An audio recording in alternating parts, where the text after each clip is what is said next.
Nas duas aulas passadas eu tinha falado sobre função vetorial, tá certo? O que era a função vetorial? É aquela função que o domínio era um subconjunto dos reais, mas a imagem era um vetor, tá? Então era uma função que ia de f de R para R2 ou R3 ou R4 e assim sucessivamente. O que representa a função em si? Quando a gente trabalha com funções vetoriais, como eu discuti lá na matéria anterior, eu não trabalho com o gráfico da função, eu faço o desenho da trajetória da função. O que é a trajetória da função? Basicamente, a trajetória da função seria o desenho da imagem da função com uma direção, tá? Então, quando eu faço a trajetória, eu estou fazendo como se eu pegasse o desenho da imagem e fosse evoluindo ela enquanto o parâmetro fosse andando. Quando eu falo parâmetro, eu estou falando do elemento do domínio. Então, quando o elemento do domínio vai crescendo, eu vou descrevendo o que a função vai fazendo, ou seja, ela vai descrevendo uma curva. E uma curva onde? Se for uma f de R em R2, vai ser uma curva em R2. Se for uma f de R em R3, vai ser uma curva em R3. Em R4 seria uma curva em R4. É óbvio que a gente não faz desenho de curva em R4. A gente faz desenho de curva onde? De curva em R2 e em R3. Tá certo? Então esse é o conceito do desenho da trajetória. A trajetória será uma curva, tá certo?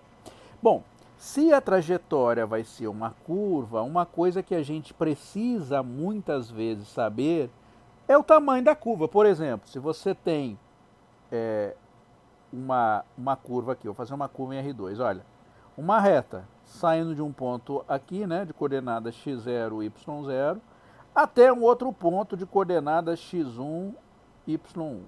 Você está vendo que isso aqui tem um tamanho, né? No caso de reta é molezinha de fazer para medir, né? É só pegar para achar o tamanho dessa reta aqui. Como é que a gente faz para achar o tamanho dessa reta? A gente faz isso aqui, né? Deixa eu colocar uma página a mais, tá? Vamos fazer bem bonitinho aqui. Então vamos lá. Então imagine que eu tenho esse ponto aqui, né? Ó. Porque um ponto em R2 tem duas coordenadas. Então eu estou aqui e a minha trajetória aqui agora é uma reta. Então vamos considerar o caso mais simples de trajetória, uma reta, tá? E aqui coordenadas x1 e y1. Como é que a gente faz para medir esse tamanho, né? Que a gente chama de comprimento de arco. O comprimento de arco do ponto A até o ponto B, tá? O ponto A é o ponto x0, y0, o ponto B é o ponto x1, y1. O comprimento de arco é esse tamanho vermelho aqui, ó, esse tamanho aqui. Como é que a gente faz para medir o comprimento de arco de uma reta? Moleza, fácil, muito simples de fazer essa medida. Como é que a gente faz essa medida? A gente pega, né? Se a gente olhar aqui, a gente vê que a gente formou um triângulo. Ó, tem um triângulo retângulo, tá? Esse tamanho aqui é x1 menos x0, esse tamanho aqui, ó, x1 menos x0. E esse outro tamanho aqui é y1 menos y0. Tá? Então a minha distância aí vai ser o quê? A distância, vou chamar de d, né? Usando Pitágoras, d ao quadrado vai ficar o quê? Opa! D ao quadrado vai ficar o quê? Vai ficar o quadrado do cateto x1 menos x0, então é x1 menos x0 elevado ao quadrado, porque o cateto é x1 menos x0 eleva ao quadrado, mais y1 menos y0 eleva ao quadrado. Então, o tamanho de arco, que é o d, é a raiz quadrada disso tudo aí, tá? Raiz quadrada isso tudo aí. Agora a pergunta que fica é o seguinte: e se ao invés de ser uma reta, que a gente sabe fazer o cálculo do desenho, fosse uma curva assim? Como é que você faz para fazer a medida do desenho? Tá? Como é que você faz para medir o comprimento de arco? Ou seja, esse tamanho aqui, né? O tamanho que essa curva está descrevendo saindo de um ponto A indo de um ponto B. Então, o comprimento de arco é esse tamanho. Como é que você faz? Uma possibilidade é pegar e esticar essa curva aí, né? Você pega e estica essa curva e transforma ela numa reta, tá? Isso é uma possibilidade. Dá para fazer isso? Bom, quando é uma função, a gente pode fazer uma mudança de variável, levar para um outro espaço, tentar transformar essa curva numa reta em outro sistema de coordenadas e tentar fazer o cálculo lá naquele sistema de coordenadas novo. Isso é fácil de fazer? Em geral é difícil, dá trabalho. Quando não é, por exemplo, se eu tiver um círculo, se for um círculo eu nem consigo fazer isso, não dá para fazer o mapeamento de modo fácil, não dá para fazer essa mudança de variável, porque o círculo ele é singular, tá? Mas mesmo assim eu quero calcular o comprimento do círculo. Então não é essa a estratégia. Qual a estratégia que a gente vai usar para fazer o cálculo do comprimento de arco, tá certo? A ideia aí é a gente fazer o seguinte, vou usar Pitágoras também, tá certo? Vou fazer isso, vou usar Pitágoras. Mas eu vou fazer o quê? Eu vou fazer uma medida inicial aproximada do meu comprimento de arco, tá certo? Então imagine que eu tenha esta curva aqui, tá? Essa curva em azul. Deixa eu apagar, vou fazer ela, tá? Então imagine que eu tenho essa curva em azul. Essa aqui, essa linda curva em azul. E eu vou fazer o seguinte, eu vou, ao invés de fazer o cálculo do comprimento de arco total, eu vou pegar só um pedacinho dele, tá certo? Deste ponto até aqui. Tá? Marquei 2 pontos vermelhos aí. Aí eu vou fazer o seguinte, eu não sei calcular o valor exato do comprimento de arco, não sei uma estratégia ainda, mas se fosse uma reta eu saberia, que é exatamente usar o que eu fiz ali no caso anterior, tá certo? Usar Pitágoras. Então a gente pode fazer o seguinte, então vamos calcular um valor aproximado deste comprimento de arco, então vamos aproximar esse comprimento de arco, essa curva aqui para uma reta. Tá? Vamos aproximar ele para uma reta. Você está vendo que parece muito uma reta, né? Quase uma reta. Uma ideia importante, interessante que a gente tem é o seguinte, olha, quando você tem uma curva contínua e você pega essa curva contínua e dá um zoom nessa curva, tá certo? Ou seja, cada vez menor o tamanho entre esses 2 pontos vermelhos, mais vai ficar parecendo uma reta, tá? Então qualquer segmento de curva, quando você faz uma aproximação muito grande, ele vira ou se aproxima de uma reta. Então, usando essa ideia, o que eu estou fazendo? Eu estou aproximando esse comprimento de arco aqui por essa reta rosa que eu coloquei. E a reta rosa, a gente, dá para usar quem? Dá para usar Pitágoras. Então, aqui eu tenho o quê? Colocando as coordenadas aqui, ó, x e y. Aqui é y, aqui é x. Então eu tenho o quê? Eu tenho esse tamanho que eu vou chamar de ΔY. E esse tamanho que eu vou chamar do quê? Vou chamar ele de ΔX, tá vendo? Tá certo? E vou chamar então, aqui eu até coloquei LI, então vou imaginar que esse aqui é um tamanho, né? É uma posição que eu vou dar o nome para ela, eu vou colocar I. Tá? Então isso aqui seria o que? Esse tamanho seria o ΔLI, tá bom? Então, o ΔLI aqui, que a gente pode usar Pitágoras, que vai ficar o quê? É esse cateto ao quadrado mais o outro cateto ao quadrado, raiz quadrada de tudo, ele é uma aproximação do comprimento de arco local, tá certo? Ó, ele é uma aproximação desse comprimento de arco local. Você está fazendo o quê? Você está errando. Mas você está errando pouco, né? Ele está aproximando o comprimento de arco local. Para você calcular o comprimento de arco total desta curva, utilizando essa estratégia, o que você faz? Você pegaria um monte de pontos, imagina se você começasse aqui, né? Então você pegaria primeiro o primeiro comprimentinho de arco, você chamaria isso aqui de L1, ΔL1, né? O outro a gente chama de ΔL2, o outro ΔL3, ΔLI, que é o intermediário, até o último, que a gente dá um nome para ele, sei lá, vamos chamar ele de ΔLN. Tá vendo? Você colocou um monte de aproximaçãozinhas aí. Quando você faz o quê? Quando você soma todas elas de I de 1 até N, você tem o quê? Você tem uma aproximação do comprimento de arco total, tá? Então você tem o comprimento de arco, que é o tamanho da curva. Quando você vai somando esses tamanhinhos aqui, você tem uma aproximação do comprimento de arco total. Mas a ideia fala, professor, mas quando a gente faz isso, a gente está errando. Não está o comprimento exato, a gente está fazendo o comprimento aproximado. Aí que vem a ideia do cálculo diferencial. O que, que a gente faz? A gente vai pegar o menor valor possível para ΔX e o menor valor possível para ΔY para a gente utilizar nessa aproximação. Tá certo? Por quê?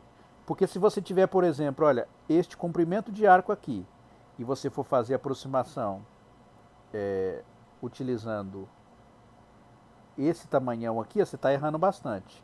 Se você coloca dois intermediários aqui, tá? Você coloca um ponto aqui. Então você já está errando menos, tá vendo? O erro que você introduz é menor. Então você tinha o quê? O seu ΔX era grandão inicialmente, e depois você passa a ter dois ΔX menores, né? Esse é o ΔX, esse ΔY1, ΔX1, ΔY1, depois, sei lá, o ΔX2, ΔY2, tá certo? Você acaba tendo uma melhor aproximação aí do que você está fazendo. Então, o que, que a gente faz? Então a gente pega, a gente usando esse conceito de colocar mais pontos, a aproximação vai melhorando, tá? Ao invés de usar um, usar dois, eu melhorei. Então, se eu colocar mais pontos, a aproximação minha melhora. Então, o que, que é a ideia? Então, ao invés de pegar o ΔX grande, eu vou pegar o menor ΔX que eu possa e o menor ΔY que eu possa. Usando o conceito de diferencial, o menor ΔX possível é o diferencial dx, tá? Porque o que, que representa o dx? O que, que é o dx? O dx, a grosso modo falando, é a distância entre dois pontos na coordenada x. É possível você fazer a distância entre dois pontos? Não, não é possível. É só possível definir abstratamente, tá certo? Então a gente define como dx o menor comprimento que a gente pode definir na reta x. E o dy é o menor comprimento na reta y. Então a gente manda o dx, a gente manda o dx para ΔX, desculpe, a gente manda o ΔX para dx, ou seja, a gente troca o ΔX para dx e a gente troca o ΔY por dy. Então o que, que vai acontecer? Então a gente não vai ter mais um ΔL, a gente vai ter um DL, né? A gente vai chamar de DL. Quem vai ser o meu DL? O DL vai ser dx ao quadrado mais dy ao quadrado, raiz quadrada de tudo isso aí, tá? Você está vendo que eu utilizei a mesma coisa, só troquei o ΔX por dx e o ΔY por dy. Tá certo? Bom, então o que, que vai acontecer aí na minha notação? Primeiro a gente tem que ver quem vai ser o meu o dx e quem vai ser meu dy. Olha, quando a gente trabalha com função vetorial, a gente está colocando, lembra que a nossa função vetorial é uma curva, né? Uma curva em R2. Então essa função vetorial aí, ela vai ter duas coordenadas, tá certo?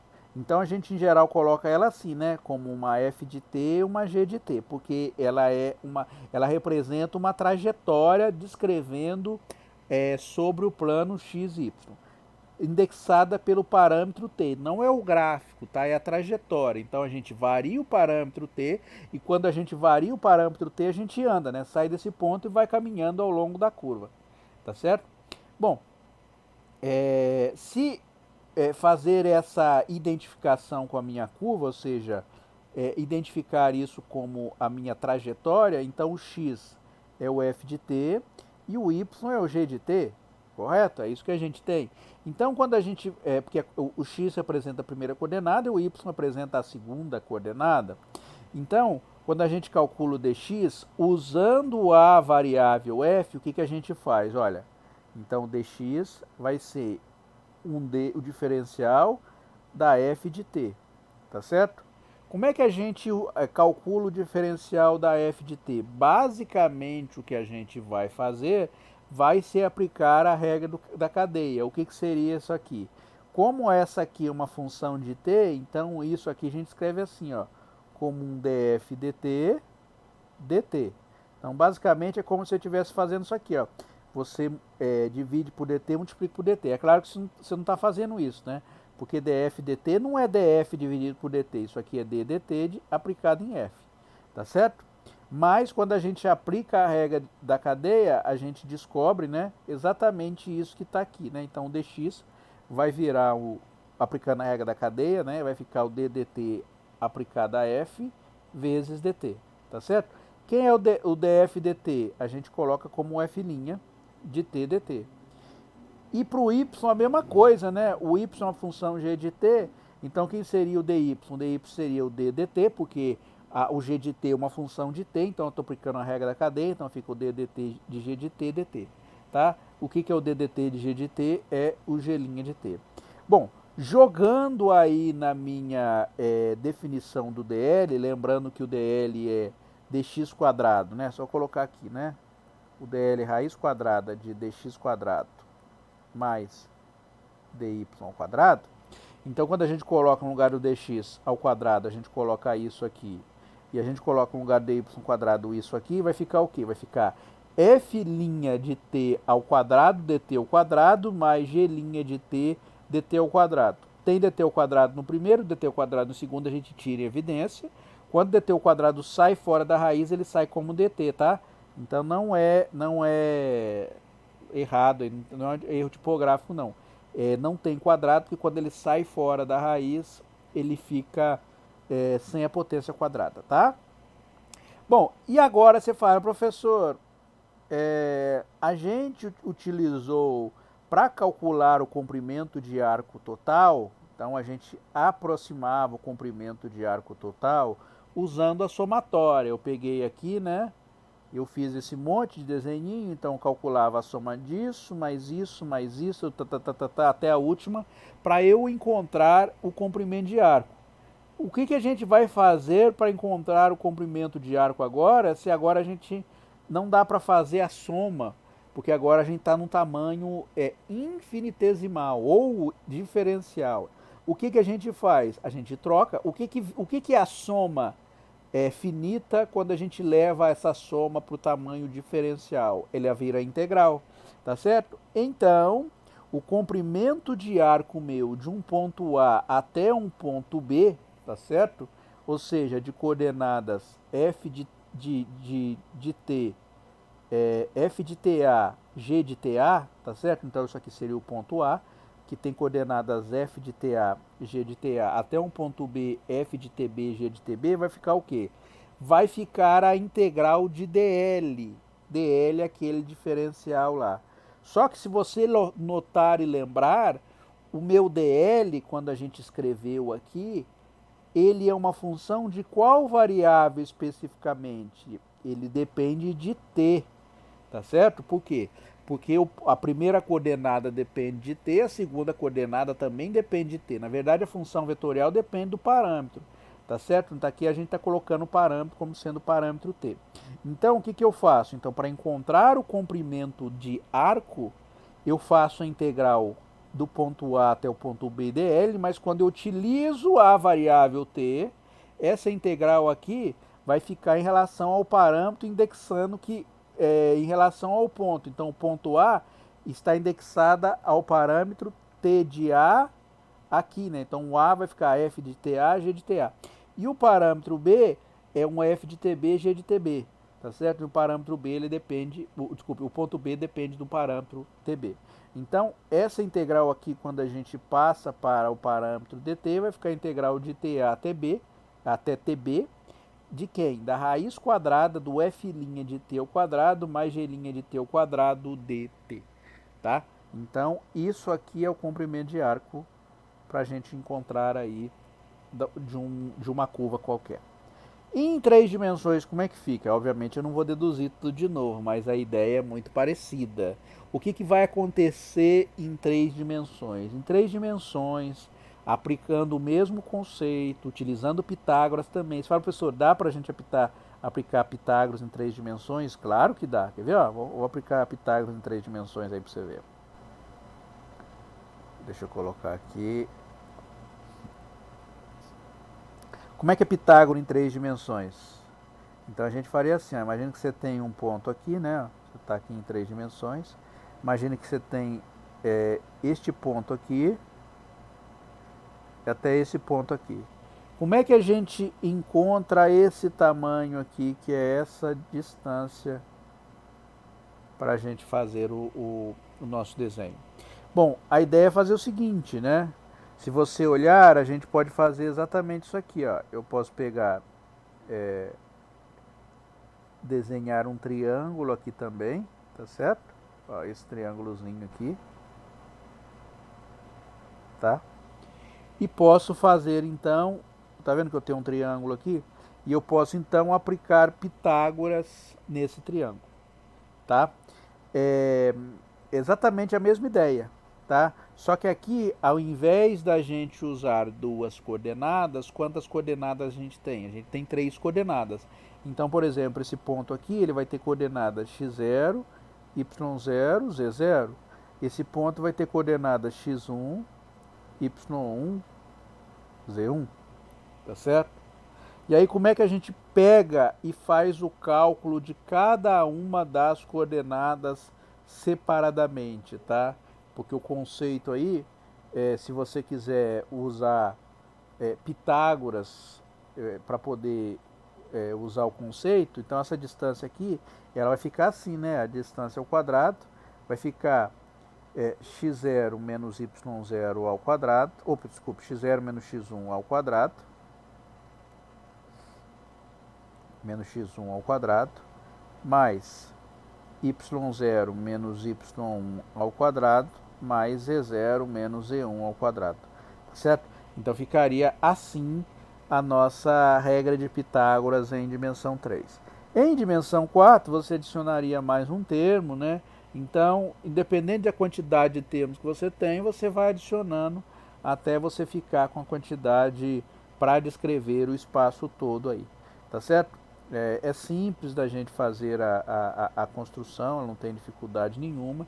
Então aqui, para chegar nessa fórmula aqui, é fácil também. O que, que a gente faz? Basicamente o que a gente vai fazer projeção disso aqui em R2, tá certo? A gente pega primeiro as coordenadas x e y, a gente faz a projeção primeiro em R2, depois a gente pega a projeção em Z, tá? Não vou fazer a conta, mas é um conceito bem simples de fazer só usando projeção, mas dá para fazer Pitágoras qualquer que seja a dimensão.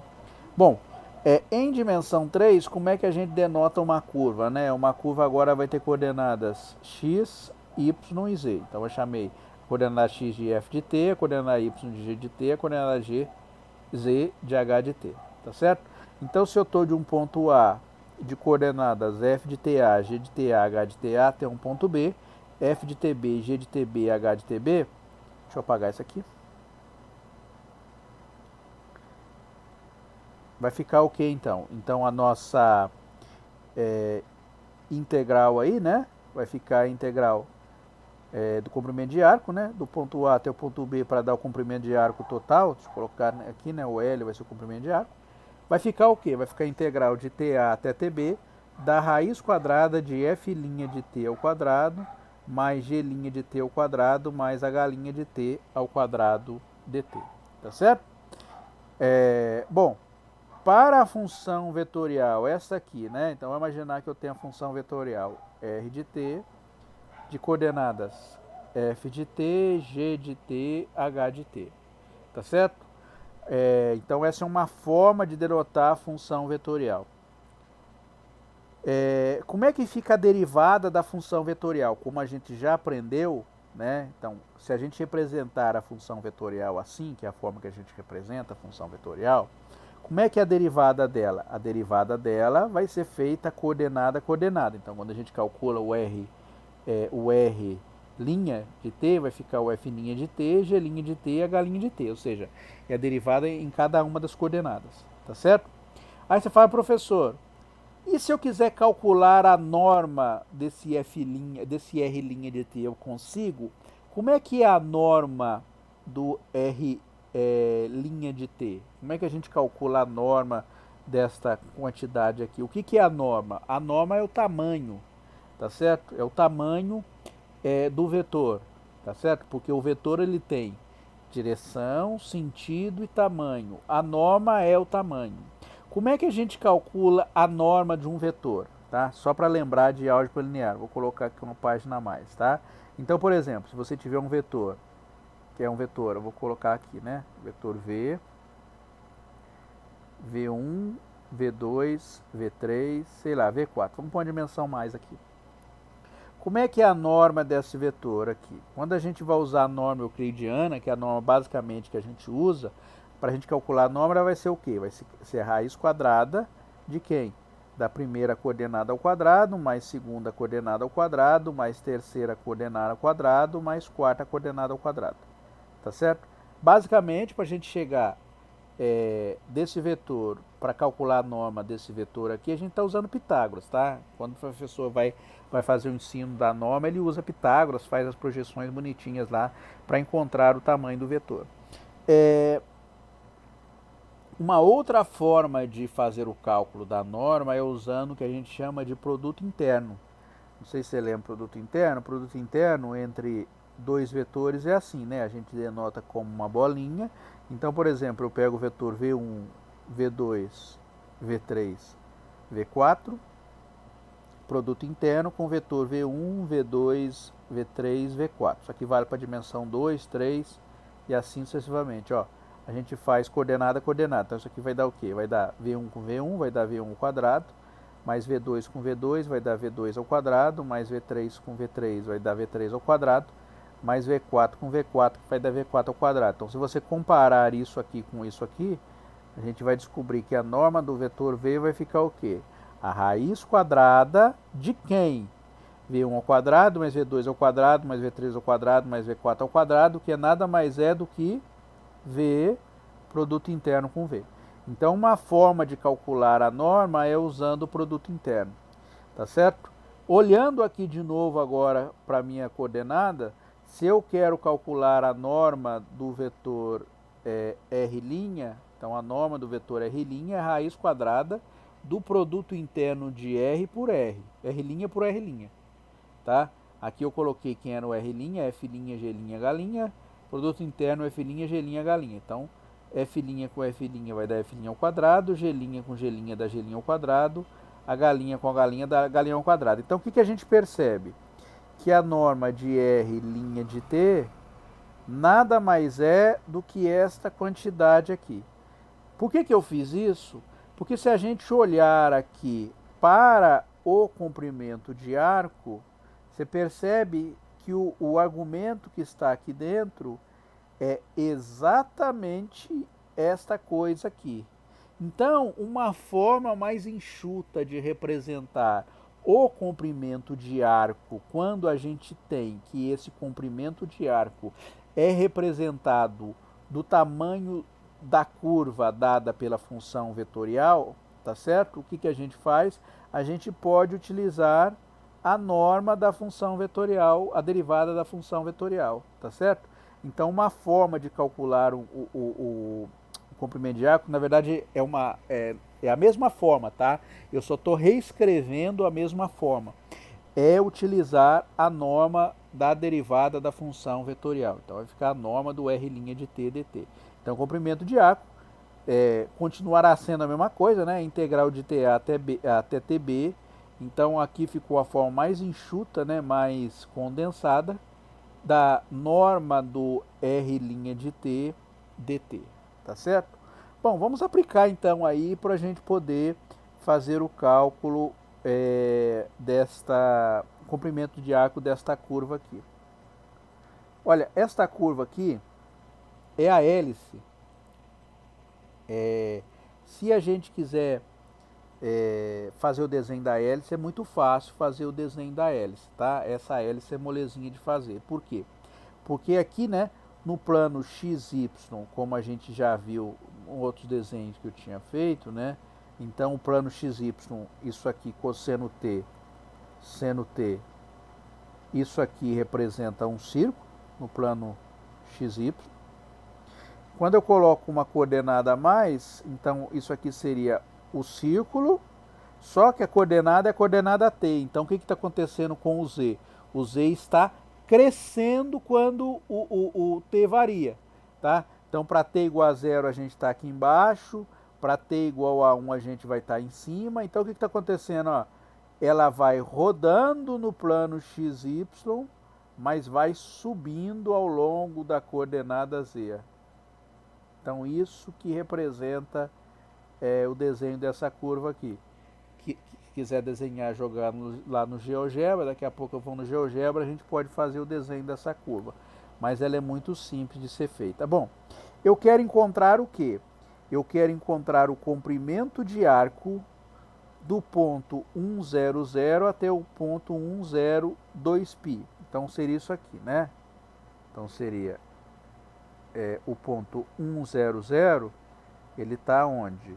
Então 100, coordenada x igual a 1, coordenada y igual a 0 e coordenada z igual a 0. Então está exatamente aqui esse ponto. Então ele vai subindo, tá? Vai subindo.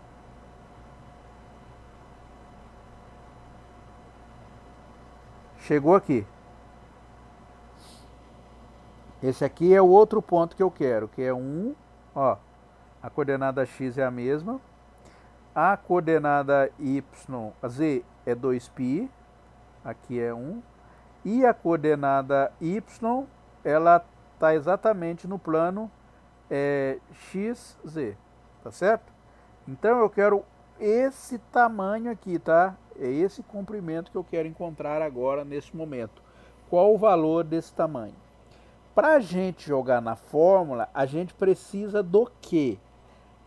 Aqui não foi dado, aqui foi dado só o ponto que ele estava até o ponto que ele está. Então, para a gente encontrar o comprimento de arco, né, o L, a gente está calculando o quê? A integral, né, do ponto A, então vou chamar isso aqui de ponto A, o ponto B vai ficar 102π. Do ponto A até o ponto B, tá? A até B. Só que na fórmula eu preciso de um tempo aí, né? Porque a fórmula vai do TA até o TB. Então o que eu tenho que fazer? Que não foi dado, eu tenho que descobrir. Eu tenho que descobrir qual o valor de T neste ponto e qual o valor de T neste ponto aqui. Como é que eu descubro isso? Eu descubro isso olhando para o ponto que eu tenho e para a parametrização, tá? Por quê? Porque este ponto, ele tem que pertencer à curva aí, né? A essa trajetória aqui. Então, para eu descobrir qual tempo que ele corresponde, basta eu pegar o ponto que eu estou e igualar com a parametrização, que é cosseno T, seno T, T. No ponto B a mesma coisa, olha, cosseno T, seno T, T. E aí você iguala, né, para descobrir qual o valor de T. Nesse caso aqui é molezinha, por quê?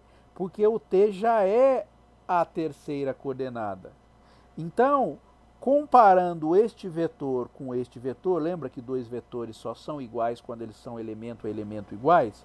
Então a gente descobre que aqui o t tem que ser 0, tá? Então no ponto A, então em A, o t tem que ser igual a 0. E no ponto B, quanto que vale t? O t tem que ser igual a, comparando de novo, ó, o t é igual a 2π, tá vendo? O t tem igual a 2π, só comparar. Para verificar, tá? Agora já encontrei qual o valor de t, então a minha integral vai ser de 0 até 2π. Mas para verificar, perceba que se você colocar t igual a 0 aqui na sua função, vai ficar cosseno de 0 é 1, seno de 0 é 0, t igual a 0 é 0. Então está dando exatamente esse ponto. Então todas as coordenadas têm que bater. E o outro t igual a 2π, então cosseno de 2π é quanto? É 1, seno de 2π é quanto? É 0. E t igual a 2π vai dar 2π, tá? Então aqui vai entrar a integral de 0 até 2π, integral do quê? Desculpe, raiz do quê? F' de t ao quadrado mais g' de t ao quadrado mais h' de t ao quadrado. Isso tudo dt. Bom, basta a gente pegar o quê? Derivar agora, né? Quem é o f de t? O f de t corresponde à minha primeira coordenada da minha função vetorial. O g de t é a segunda coordenada e o h de t é a terceira coordenada, tá? Então, né? Então, note que o f de t é igual a cosseno de t. Então, portanto, o f' de t é a derivada do cosseno. Quanto que é a derivada do cosseno? É menos seno de t. O g de t é o seno de t. Aqui eu preciso calcular o g' de t. Quanto é o g' de t? É a derivada do seno. Quanto que é a derivada do seno? A derivada do seno é cosseno de t. E o h de t é t. Quanto que é a derivada do h de t? O h' de t, né?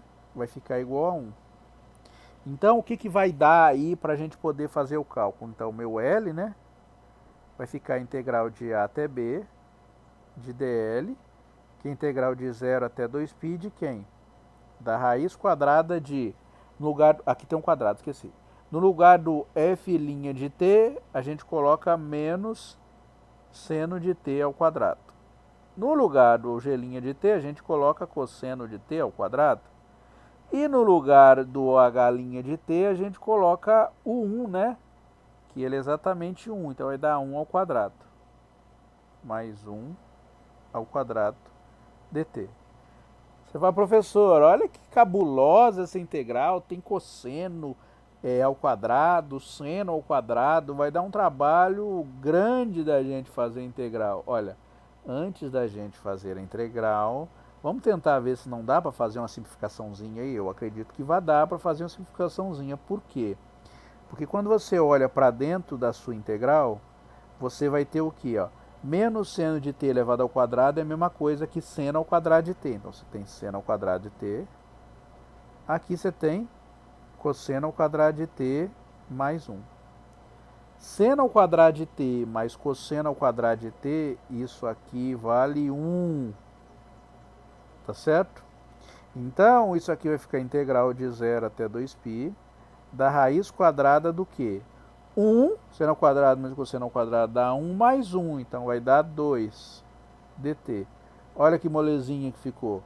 Então, tiro raiz de 2 para fora. A integral de 0 a 2π de dt. A integral de dt é t. Então, vai ficar t entre 0 até 2π. Então, substituindo aí, vai ficar raiz de 2, 2π menos 0, que vai dar 2 raiz de 2π.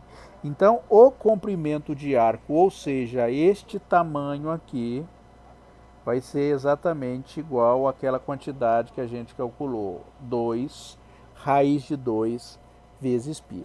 Um detalhe importante aí, é você falar, legal, então a gente consegue calcular um monte de tipo de comprimento de arco, se não todos. Olha, em geral, é difícil de fazer o cálculo do comprimento de arco, tá? Muito difícil, em geral, porque envolve quadrado, raiz quadrada, e, por exemplo, se ao invés de eu utilizasse essa parametrização, eu simplificasse ela um pouquinho, colocasse ao invés de cosseno de t, seno de t e t, colocasse um 2 aqui, 2 cosseno de t, complicasse um pouquinho, né? 2 cosseno de t, seno de t e t, desse uma complicadinha, o cálculo do comprimento de arco aí ficaria bem mais difícil de ser feito, tá? Bem mais difícil.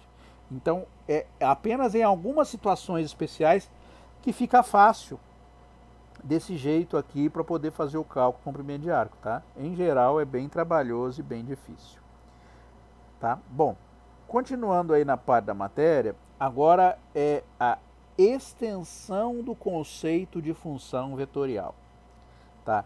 Então, o que foi ensinado para os alunos até esse momento, quando ele pôs o pé na universidade, no que se refere a cálculo?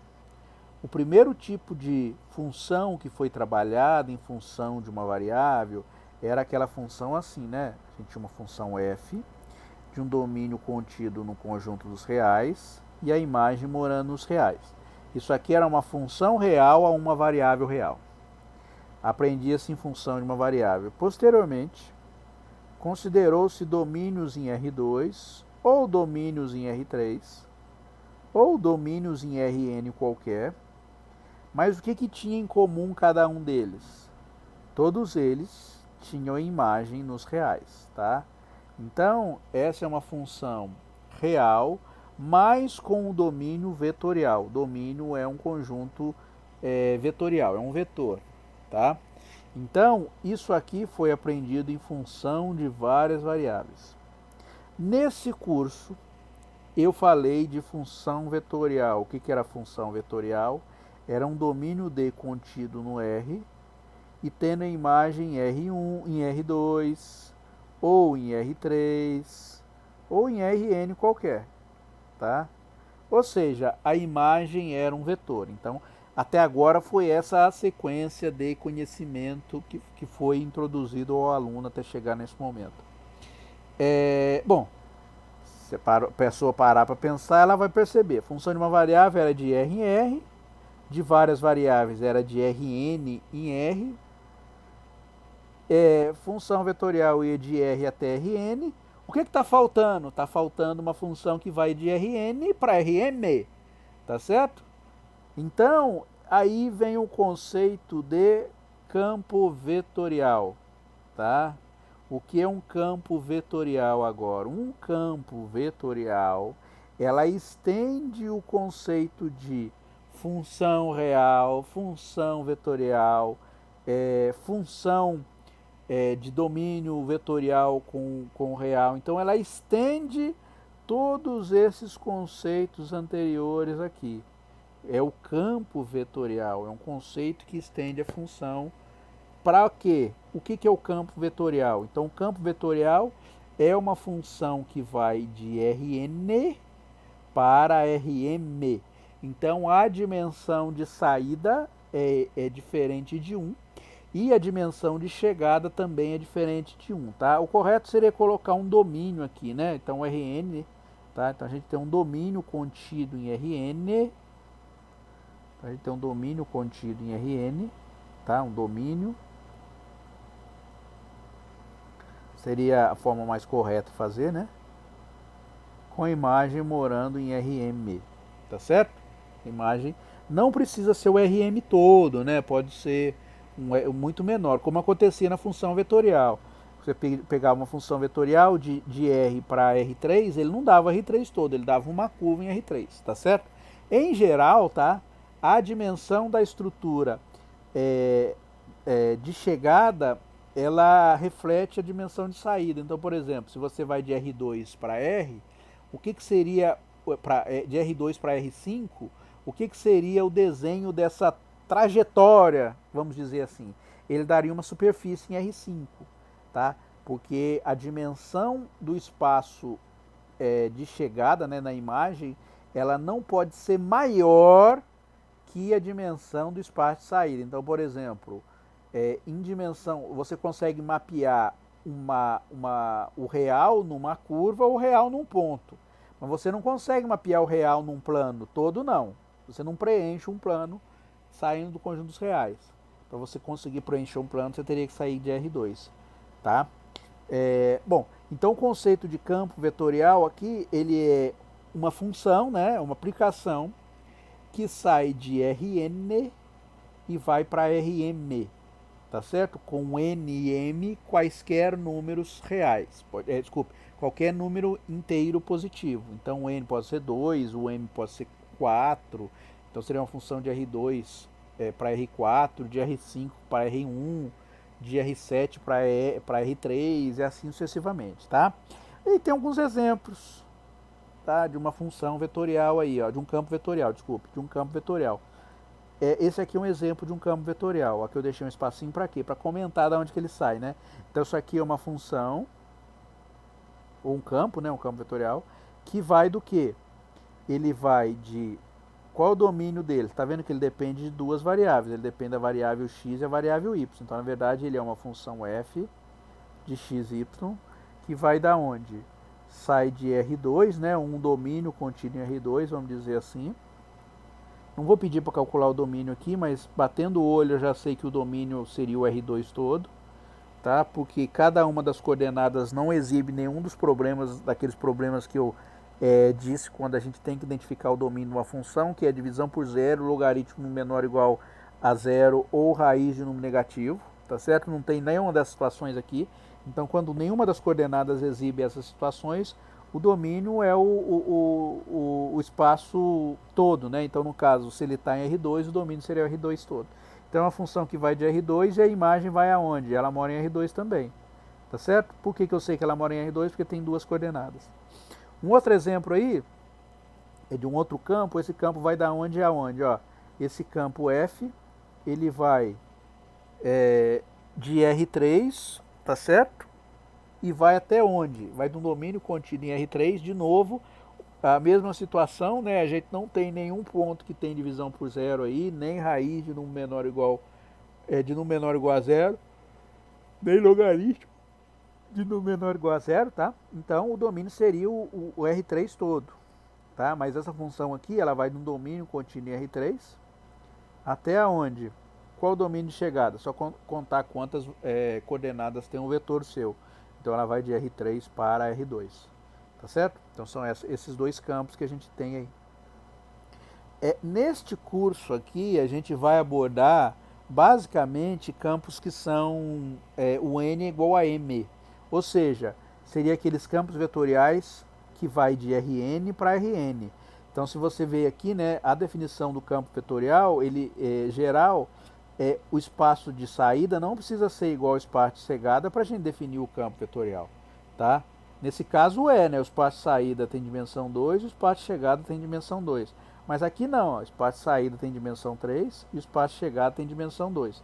Mas nesse curso especificamente, a gente vai trabalhar em situações apenas em que a dimensão do espaço de saída é igual à dimensão do espaço de chegada e basicamente para n igual a 2 e 3 só, tá certo? Então é vetorial, mas não é tão vetorial assim, tá? É um caso particular no qual a gente vai trabalhar ou um campo que vai de R2 para R2 ou um campo que vai de R3 para R3, tá? Então, a gente tem algumas situações aí. Por exemplo, o primeiro campo, olha, que vai de... Esse aqui é um campo que vai de R2 em R2, tá vendo? Esse é o campo que sai de R2 e chega em R2. Como é que a gente pode denotar também o campo vetorial ao invés de usar vetores? A gente pode usar o conceito de versor. Porque o conceito de versor nada mais é do que o conceito introduzido para pegar um vetor e escrever ele na forma algébrica utilizando uma decomposição em outros vetores, né, que a gente chama de versor. Então, por exemplo, este vetor de coordenadas x mais y, x menos 2y, pode ser escrito assim, ó, como x mais y vezes i, né, que é o versor i, mais x menos 2y vezes o versor, aqui não é z, né, é j. Eu coloquei z aqui, mas não tem versor z. É ijk, aqui é o versor j. Tá? Então, um campo mais geralmente, um campo f que vai de R2 em R2, que é escrito como uma função na primeira coordenada e uma função na segunda coordenada, usando versores, pode ser escrito o quê? A primeira função vai ficar f1 vezes o versor i, mais f2 vezes o versor j. Beleza. Um detalhe importante aí, tá? Note que não é possível, não é que é falta de vontade minha não, tá? Note que não é possível a gente fazer o gráfico da função de R2 em R2. Por que isso acontece? Não vai dar para fazer o gráfico de uma função saindo de R2 e indo para até R2, porque o espaço que você vai ter que usar para fazer o desenho seria a dimensão 4. Porque lembra, o espaço em que o gráfico mora é a soma da dimensão do domínio mais a dimensão da imagem. O domínio mora em R2 e a imagem mora em R2 também. Então quer dizer que para eu fazer o gráfico eu teria que utilizar um espaço de dimensão 4, tá certo? Vou ter que colocar isso aí, ó. Pois seria necessário utilizar o R4. Igual o quê? A soma da dimensão do domínio com a dimensão da imagem. Aí você fala, professor, então o que a gente faz? Não dá para fazer grafo? Não faz nada? Dá. Porque você fala, lá em dimensão, quando a gente tinha função vetorial, a gente desenhou o quê? A gente desenhava a trajetória, a gente não fazia o gráfico também, a gente desenhava só o desenho da imagem, tá? Aqui a gente vai fazer o mesmo? Não, a gente não vai fazer o mesmo aqui. A gente vai fazer o quê? A gente vai fazer o que a gente chama de campo de direções, que é o mesmo conceito de campo de direções que é visto em equação diferencial ordinária, só que aqui é o campo de direções voltado para campos vetoriais, tá certo? Ó, a gente vai fazer o que a gente chama de campo de direções. O que é o campo de direção? O campo de direção vai ser o seguinte: para cada ponto do meu domínio, tá vendo aqui, ó, esse aqui é o domínio, x, y. Para cada ponto do meu domínio, por exemplo, imagine que eu pego um ponto x0, y0, esse ponto aqui, ó, escolhi um ponto do domínio de coordenadas x0, y0.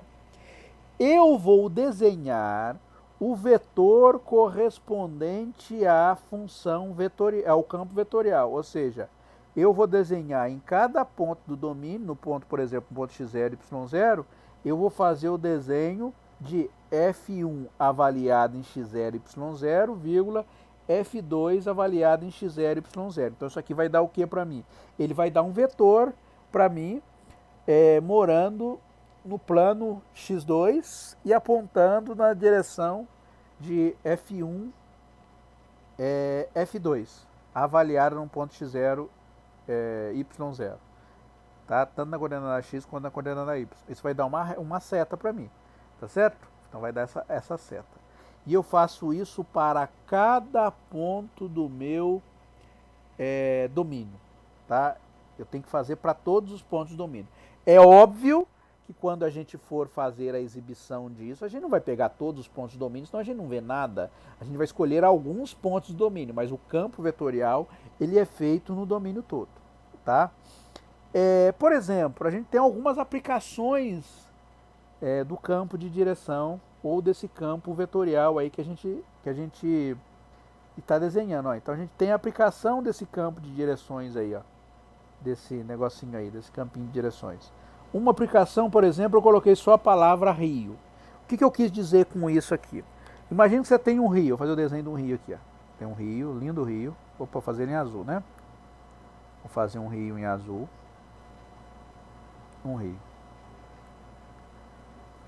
Naturalmente, os campos de direções aparecem no rio. Por que naturalmente ela aparece no rio? Por exemplo, imagine que você está neste ponto no rio. O rio a gente sabe que tem o quê? Que tem correnteza, porque a água ela flui. Então, neste ponto aqui, exclusivamente nesse ponto, se eu colocasse um isoporzinho aqui, né, para eu ver o que está acontecendo, ele tende a seguir uma direção. E qual direção que ele vai tender a seguir? Ele vai tender a seguir na direção que o vetor velocidade está apontando. Então, o rio, se a gente pudesse mapear o rio, né, fazer um mapa do rio utilizando as direções com que a corrente está andando, mais ou menos ficaria assim, né? Então, você tem vários pontos. Então, aqui seria o ponto em que a velocidade está apontando. Então, naturalmente, no rio também é uma estrutura de dimensão 2, né? Olhando a superfície, a gente está olhando a superfície do rio, é uma estrutura de dimensão 2, tá? Então, basicamente, o que a gente tem a gente não enxerga, né? Mas existe um campo de vetores aí indicando o comportamento do rio fluindo, tá certo? Uma coisa que aparece às vezes no rio, ou qualquer que seja o fluxo que a gente está considerando, são vórtices. Tá? O que são vórtices? Vórtices são redemoinhos, tá? Então são situações em que você tem redemoinho. Então você pode ter situações aqui, por exemplo, em que a água faz isso aqui, né? Fica rodando, tá? Isso acontece.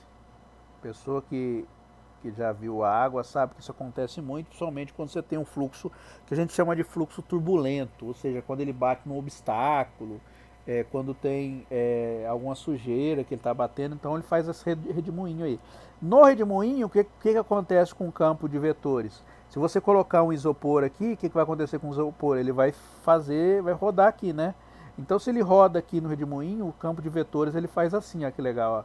Ele aponta para lá, depois ele aponta para lá, depois ele aponta para lá, depois ele aponta para lá. Ele faz, basicamente, ele descreve um círculo mesmo. Então, em cada ponto do círculo que você está aí no redemoinho, ele vai fazer apontando os campos de direções. Aqui quer dizer que se ele está nesse ponto aqui, a tendência dele é sair daqui e vir para cá, né? Porque ele está seguindo o fluxo da velocidade. Mas aqui, né, você tem redemoinho, ele está rodando. Isso é a mesma coisa que acontece com o furacão. O furacão tem campo de velocidades? Tem. O campo de velocidades dele, que seria esse campo vetorial ou campo de direções que ele está definindo, ele basicamente seria uma coisa desse jeito aqui, tá? Uma corrente de ar, a mesma coisa, tá? A mesma coisa da de cima aí, ó. Uma corrente de ar, você está lá, abre uma janela, uma corrente de ar, ela tem essa direção aqui, sei lá, a direção do ar seguindo, né? Uma corrente de ar, diferentemente do rio, em geral no rio a gente olha para a superfície, né? Na corrente de ar a gente em geral está em 3 dimensões, porque o ar ele pode andar acima, ele pode subir, pode descer, né? Então o correto de desenhar uma corrente de ar numa sala, né, seria em 3 dimensões, porque um vetor ele aponta, sei lá, para cá, pode aqui apontar para cima, né? O ar pode estar subindo para lá, aqui para esse ponto, sei lá. Tá, tá todo doido aí, meio caótico. Mas se a gente olhar a corrente de ar de cima, quando você olha, por exemplo, aquelas massas de ar frio caminhando, né? Você olha aqueles desenhos lá de meteorologia, muitas vezes você olha na figura na televisão, você vê aquelas setinhas apontando, o que é aquilo lá? É o campo de direção, que está indicando para onde que a corrente de ar está andando. Mas aquilo você está olhando como se estivesse olhando de cima, tá? Então você não está olhando a turbulência que está acontecendo dentro dela. Você está olhando só para onde ela está caminhando. Então por isso que eu digo, corrente de ar, a gente pode pensar isso como uma massa de ar sendo transportada por essa corrente aí. Bom, uma coisa importante aí é que é muito difícil em geral da gente fazer o campo de direções, tá? Difícil mesmo, o desenho assim, muito trabalhoso de fazer. Mas, em compensação, a gente tem alguns softwares aí, bem simples e bem fáceis, que a gente pode fazer os nossos campos vetoriais aí, tá? Então, software nada, é um site, né? Nem é software, é um site. Esse site aí é do geogebra.org, e aí /m, não sei o que lá, não sei o que lá, esse monte de letras aí, tá? Mas eu já deixei ele aberto aqui para a gente usar. Deixa eu parar aqui. Então, ó, abrindo aquele site lá, a gente tem esse aqui, ó. Esse aqui é o site que faz o campo de direções.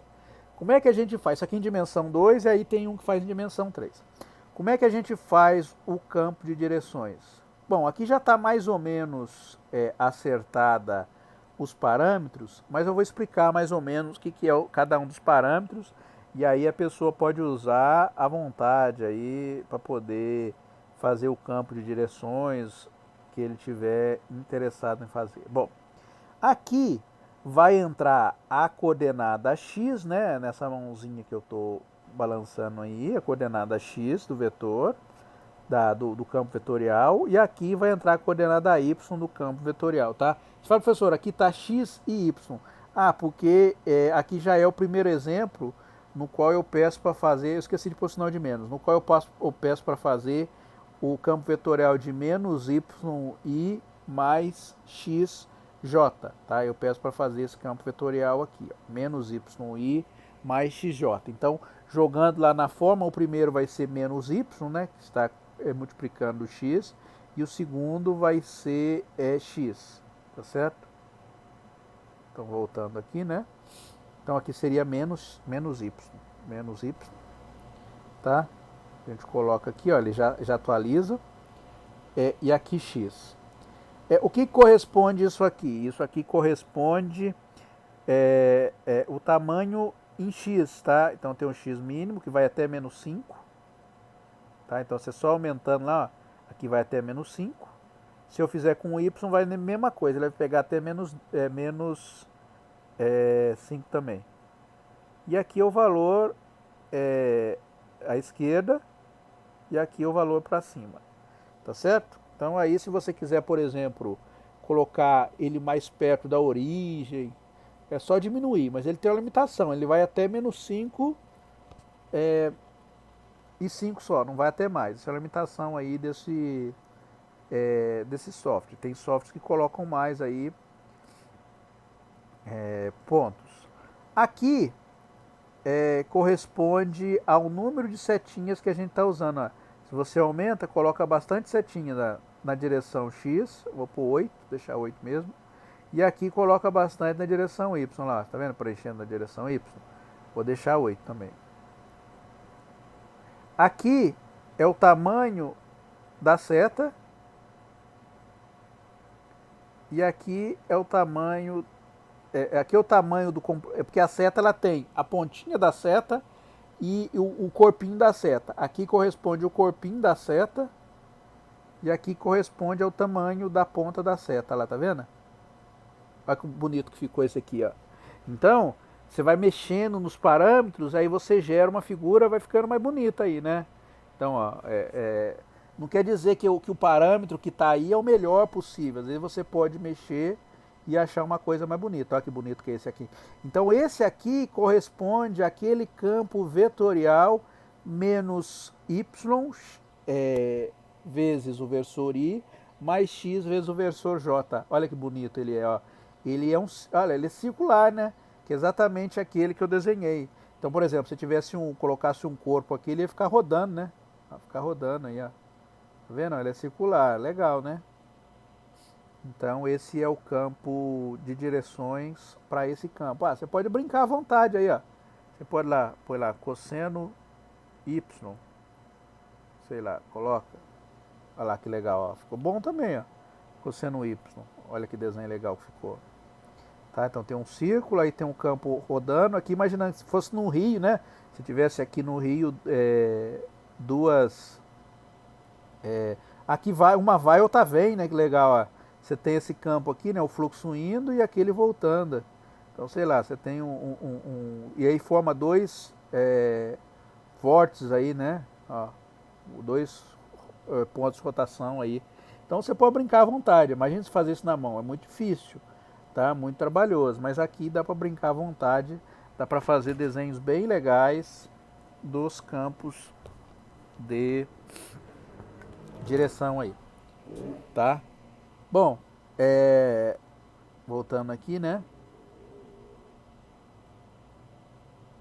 E o campo vetorial em 3D? Como é que é o campo vetorial em 3D? Como é que seria aí, né, o campo vetorial em 3D? Agora seria uma função que vai de R3 para R3, tá certo?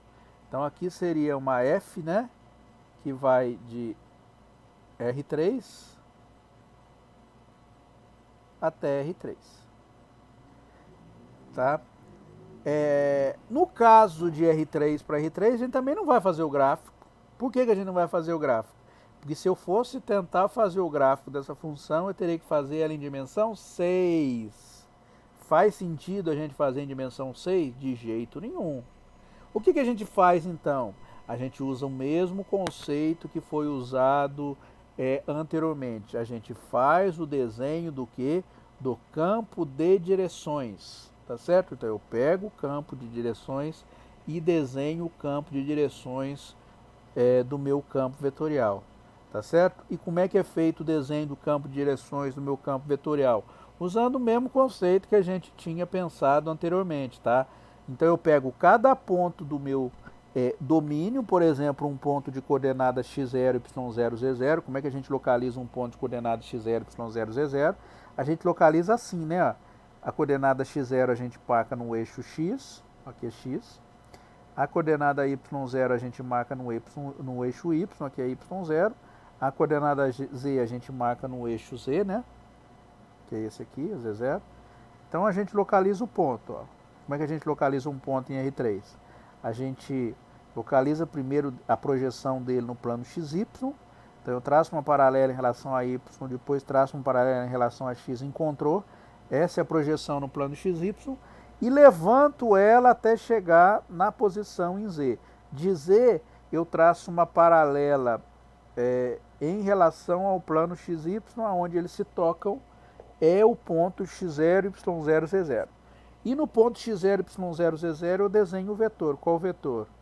O vetor F1, x0, y0, z0, F2, x0, y0, z0, e o vetor F3, x0, y0, z0, tá?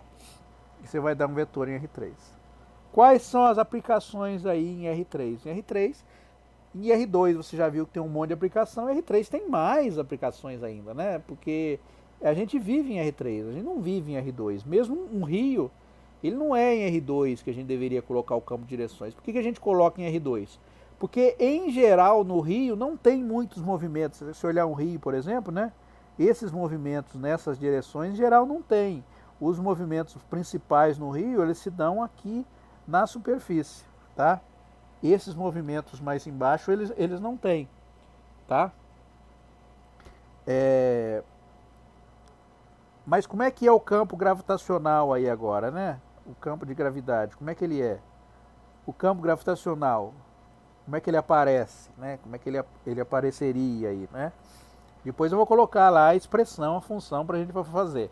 Mas vou colocar ele aqui meio que intuitivamente, né? O campo gravitacional, ele, por exemplo, a Terra, né? Imagina que você tem a Terra aqui, né? O campo gravitacional. Você imagina que você tem a Terra, né? A Terra tem uma massa, não é isso? Aqui é a Terra. Massona M. O que a Terra faz, né? A força gravitacional é uma força atratora, ela atrai, tá? Então, o campo gravitacional seria o campo gerado por uma determinada massa. No caso, a Terra, ela gera o campo. A força só surge quando você coloca dois corpos para interagir. Se você coloca só a Terra ela vai gerar o campo gravitacional. E o campo gravitacional, ele é o que aqui? Ele é atrator, então ele está apontando para dentro. Tá? Então ele aponta sempre para dentro. Tá? Então ele é central aqui, né? Ó, está apontando para dentro. Quando a gente coloca uma outra massa aí próxima do campo gravitacional, aí gera força, né? Porque a força é a interação entre esses dois corpos, tá? Então, mas aí o campo gravitacional ele é gerado apenas por um corpo apenas, tá? Da força gravitacional a gente gera o campo gravitacional, tá certo? A gente consegue obter o campo da força gravitacional. Só que a força gravitacional também é um campo vetorial, tá certo? Que tem a mesma direção aqui. Ela também vai apontar para dentro, no caso a força gravitacional ela é exercida da Terra sobre o corpo. Vale a mesma coisa para você quando você tem uma carga, né? Você tem uma carga, então, por exemplo, uma carga positiva.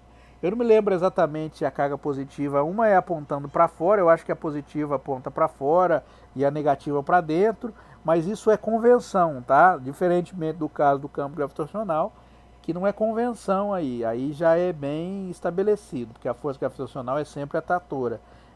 O campo elétrico já não é mais só atrator, ele vai ser atrator quando você tem valores distintos das cargas. Você pega uma carga positiva, uma negativa, aí é atrator, mas se você coloca cargas iguais, positivo, positivo, negativo, negativo, ele é repulsor.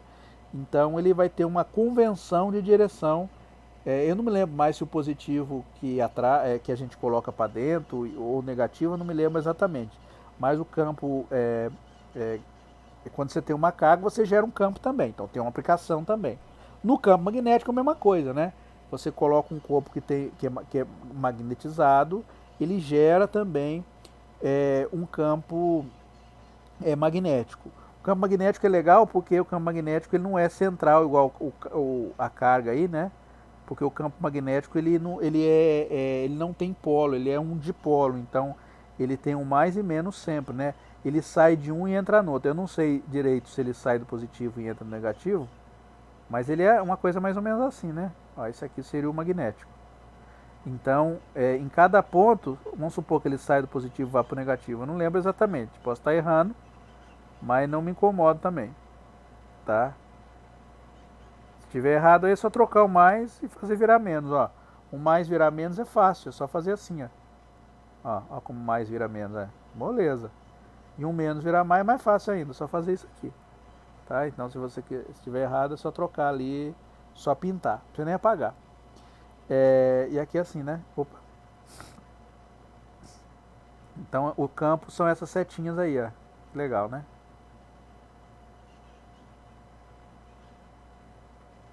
Tá certo?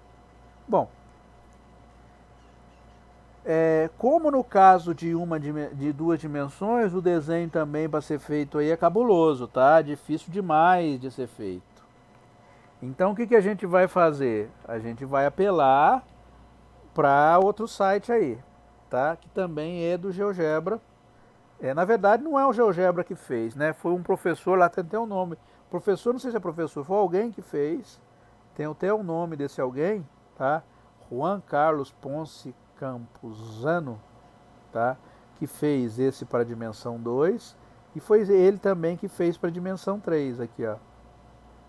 Também a mesma pessoa, usando o GeoGebra, tá? Então ele já montou ali o programinha usando o GeoGebra. Esse aqui eu não testei direito, vamos ver se funciona, tá? Lá eu deixei alguns exemplos ali, mas eu não cheguei a testar. Aquele de dimensão 2 eu testei, eu achei bem bonitinho, tá? Em dimensão 3 não tem tantos recursos como acontecia no caso em dimensão 2. Que dá para rodar? Ah, dá para rodar também. Tá, mas não vou rodar não, porque vai que rode e fique feio. Bom, então vamos fazer o seguinte, vamos lá fazer o campo vetorial desses aqui, ó, tem vários casos aqui, ó, letra A, B, C, D. Vamos lá jogar lá na formulazinha. Lembrando que para a gente jogar lá no campo, ele tem que colocar as coordenadas referente a x, a y e a z. Você fala, professor, só deu a coordenada referente a z. É porque quer dizer que a referente a x é zero, então você escreve 0i mais 0j mais zk, tá? Quando não tem, quer dizer que é zero vezes aquela, porque a gente tem que colocar, a gente tem que ir lá e preencher. Então colocar 0, 0 e z. Tá, então vamos lá. 0, então esse aqui 0, 0 e a última z. Olha lá, olha que legal. Então aqui, ó, para z positivo, as setinhas estão apontando para cima. Para z negativo, as setinhas estão apontando para baixo. Então o campo vetorial aqui é para cima. Deixa eu ver o que acontece quando eu aumento aqui. Eu não tentei nem testar.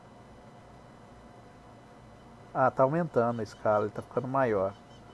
E aqui ele tá ficando menor. Então, ó, dá para brincar aqui, ó, fica mais setinhas, menos mais setinhas.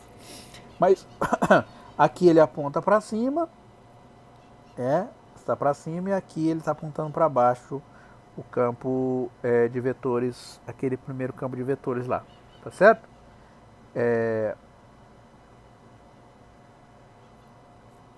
Bom, vou fazer o outro aí. Será que dá para eu salvar esse aqui? Deixa eu ver se eu consigo salvar.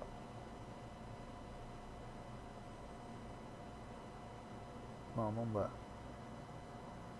Ah, dá para dar uma print. Tirei um print da tela. Mas depois é só, isso está gravado, depois se a pessoa quiser é só ir lá fazer de novo, tá? Não precisa, não tem segredo. O outro é Y, Z e X. Então vamos ver o que vai dar aí, ó, Y, Z e X. Então é Y, Z e X. Olha lá como é que é o campo. Ah, até bonitinho, legalzinho, né?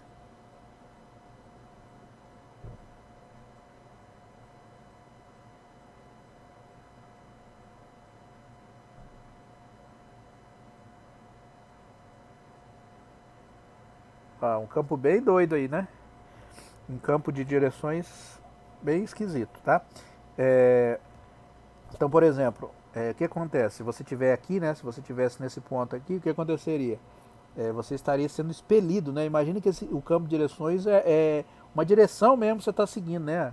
Que você está sendo expelido, aqui você está sendo jogado para o centro, tá? Então, o campo de direções é como se fosse um isopor sujeito a um vento, né? Imagine que isso aí é um vento sendo soprado.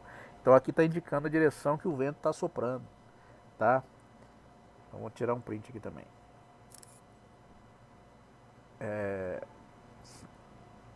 Vamos fazer outro lá. Y menos 2 e X. Vamos ver que vai ficar esse aqui, né?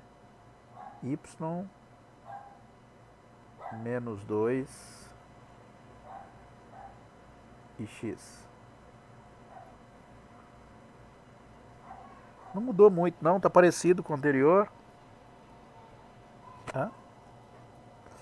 Justamente por causa, muito provavelmente deve ser por causa da escala aqui também. Mas aqui tá dando pra ver, né, que tá, ó, ele tá apontando pra lá, né, aponta pra direita. Aqui ficou mais diferente, né, mudou bastantinho aqui nessa região aqui. Aqui ele tá apontando pra lá, tá? Dá pra mexer aqui pra verificar o que acontece com essas setinhas aqui, se ela fica maior ou menor. Vamos fazer o último aí, ó. Y dividido por Z menos X sobre Z e Z4. Então é Y sobre Z.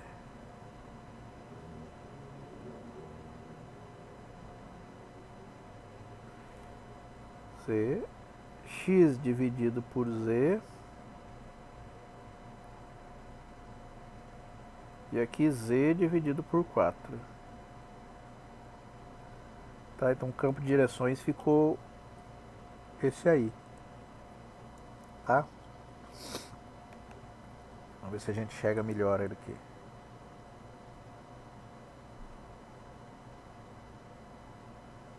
Olha lá. Direções que ele está indo, ó. Até legal, que está apontando, né? Ó. Essa aqui, quando você mexe aqui, você está tendo uma animação, mais ou menos, da direção que o campo está andando lá. Ele vai e desce, ó, para baixo ele está descendo, espremendo. Então, bem legal. Funcional, tá?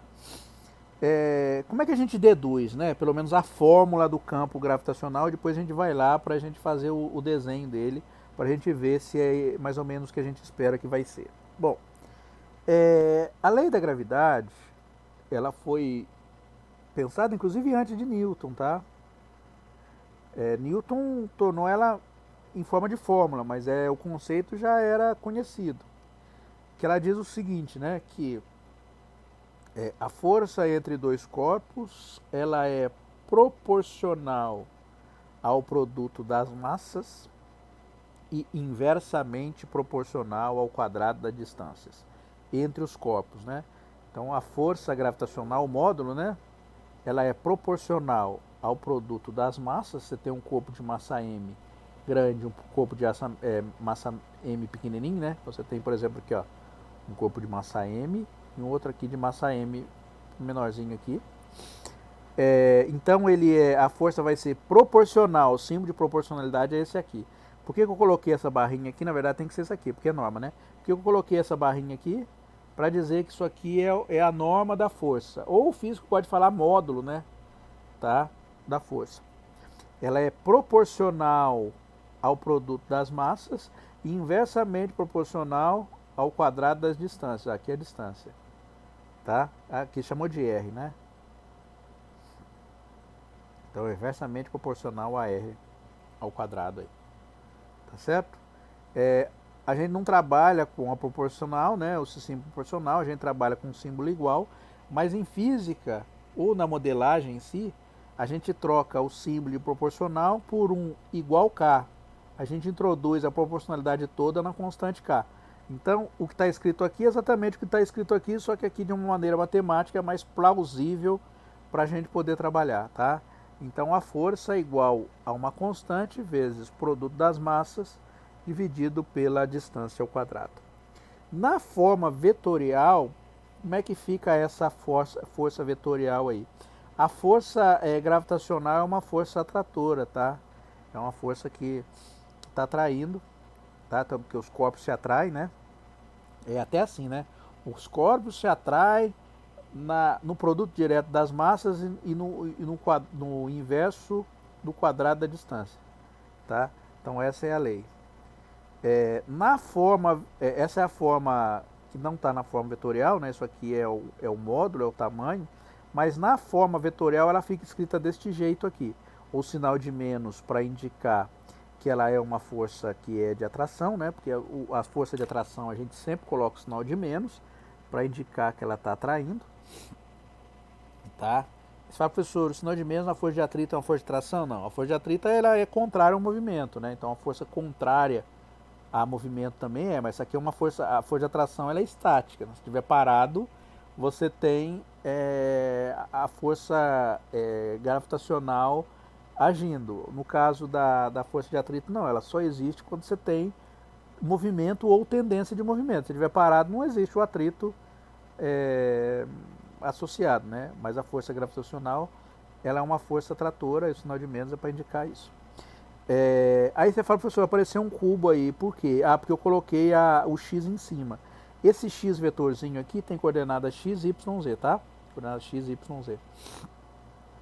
Se você vier aqui calcular a norma do vetor f, tá?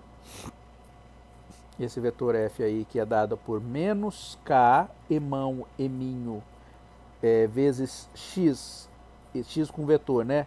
Só para indicar, o x com vetor ele tem coordenada x, y e z, tá?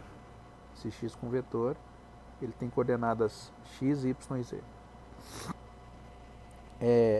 E aí então vai ficar o que aqui, né? Então se você vier aqui calcular a norma do vetor f, vai ficar o quê? Então isso aqui, se a gente escrever, abrir ele assim, vai ficar assim, ó. Menos k, emão, eminho, dividido por r ao quadrado. E aqui vai ficar x, y, z. Ou seja, isso aqui vai ficar menos k, emão, eminho, x, dividido por... O r é ao cubo, não ao quadrado, cubo. R ao cubo é raiz quadrada de x quadrado mais y quadrado mais e quadrado elevado ao cubo. Porque o r é o tamanho, então o tamanho é a raiz quadrada de cada coordenada ao quadrado. A segunda coordenada vai ficar menos k, emão, eminho, y, dividido por raiz quadrada de x quadrado mais y quadrado mais e ao quadrado elevado ao cubo. E a terceira menos k, emão, eminho, z, raiz quadrada de x quadrado mais y quadrado mais e ao quadrado, tá? Fica assim. Então esse é o vetor f. Como é que a gente faz para encontrar a norma do vetor f? É só pegar cada uma das coordenadas e jogar na formulazinha, né? Então a norma vai ficar o quê? A melhor forma de fazer é usar essa anotação, não essa aqui, tá? Por quê? Porque quando você vai calcular a norma de um vetor, quando você tem um número assim do lado de fora,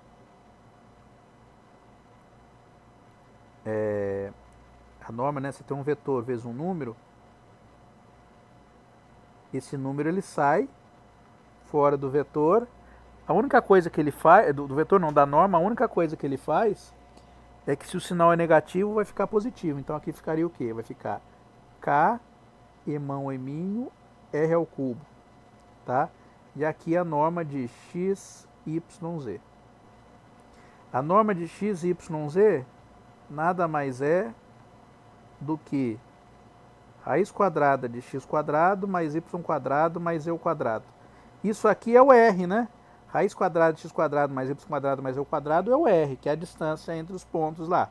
Então aqui vai ficar k, emão, eminho, r ao cubo vezes r, cancela, cancela, vai dar exatamente o que a gente tinha lá inicialmente, que era isso aqui, ó. Tá? Então essa aqui é a minha, representa a força da gravidade entre um corpo M, emão, entre dois corpos emão, eminho. Se a gente for fazer isso aqui, lá no, no programa do GeoGebra, eu vou fazer desse aqui, ó. Tá? Vou simplificar, vou tirar o emão, o eminho e k, vou trocar tudo por 1. Então vou fazer desse aqui, ó. Menos x, raiz de x quadrado mais y quadrado mais eu quadrado, menos y, raiz de x quadrado mais y quadrado, z quadrado, z quadrado elevado ao cubo, né? Faltou o cubo aqui. Não faz muita diferença, tá? Não vai mudar muito a forma como o desenho é feito. Mas, vamos lá, levar e escrever exatamente o que está aqui, só para ficar igual o que a gente tem.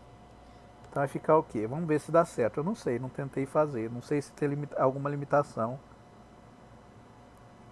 nesse. Então aqui vai ficar o quê? Vai ficar menos x dividido por x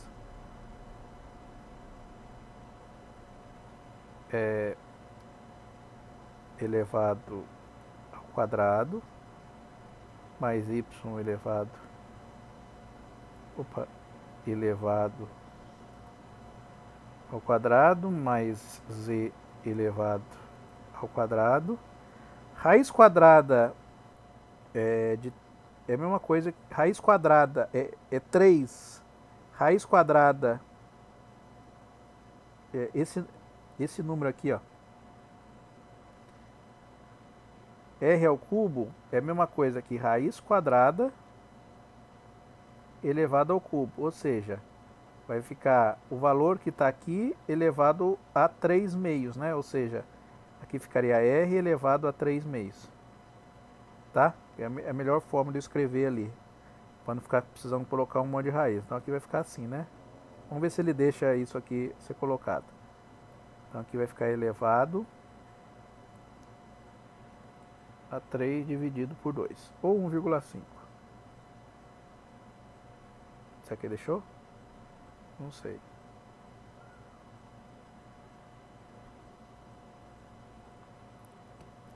Não sei se ele aceitou. Ah, parece que sim. Vamos tentar fazer no outro lá. Deixa eu copiar aqui. Vou só trocar a coordenada x. Aqui vai virar y.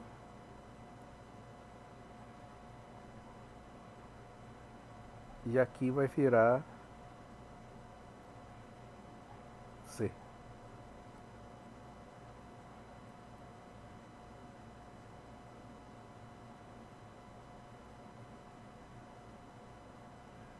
Ó, tá vendo? Olha o que tá acontecendo com a setinha. Tá apontando para dentro. Tá vendo? Todas elas estão apontando para dentro. Por quê? A gente espera que isso aconteça mesmo. Olha, ele seja trator, ó, ele está apontando para dentro. Esse é um campo atrator.